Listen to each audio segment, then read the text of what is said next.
Hi, once again.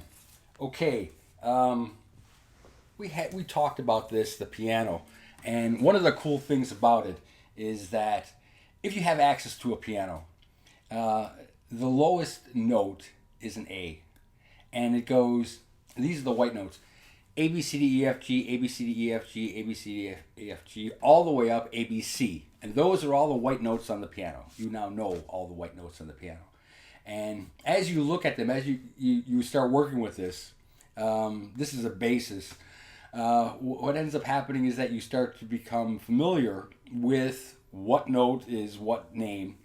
And one of the things that really clarified things for me is something that looks, I'm going to have to shut off this light here so that you can see this sort of.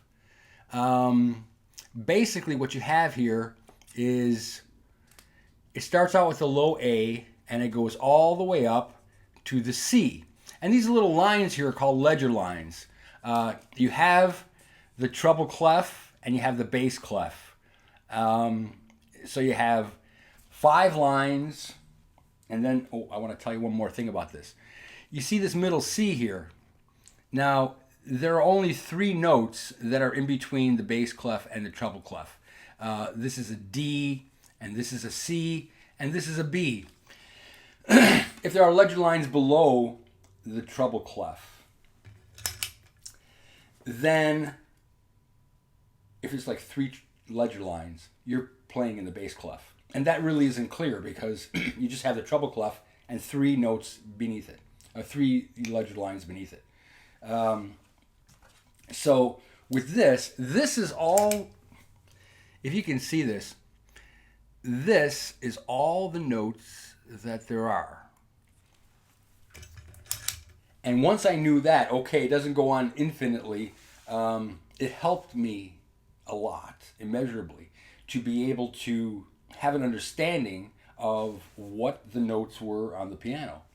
And what you have is the treble clef and the bass clef. There's 3 notes in between, and you have 9 ledger lines above, and you have 6 ledger lines below the bass clef, and that's it. That's all the notes that there are. So this is kind of cool because those are all the white notes. Now, if they put a sharp next to any of these notes, then you know what to do because we talked about this in the last video. It's F sharp. It's not F, it's F sharp.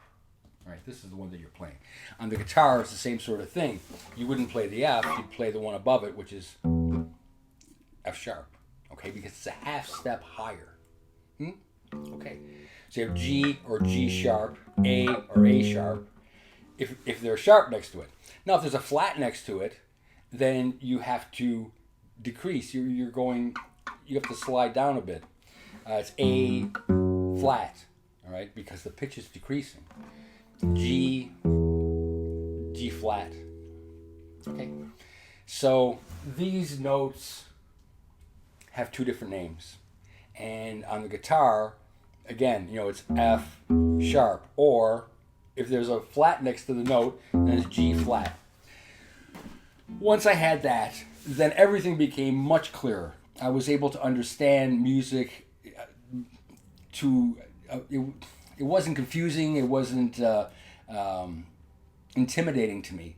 I was able to understand that there really is some thinking behind this, and that the music for the notation for the guitar came from the piano, because they invented the harpsichord first, and then when they built a piano, they said, well, we'll just use the same notation and just say A, B, C, D, E, F, G, A, B, C, D, E, F, G all the way up.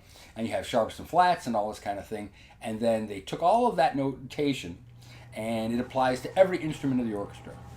On the piano, there's a range. If you have a violin, it goes from this note to this note, and that's it. That's the range of the violin. The same thing for any of the other instruments. And it all comes from the piano. So, like you say, I don't want to play piano, I don't want to be part of that. Okay, but to understand, this is where it comes from. And if you do understand this, then whatever instrument you're playing, it becomes easier.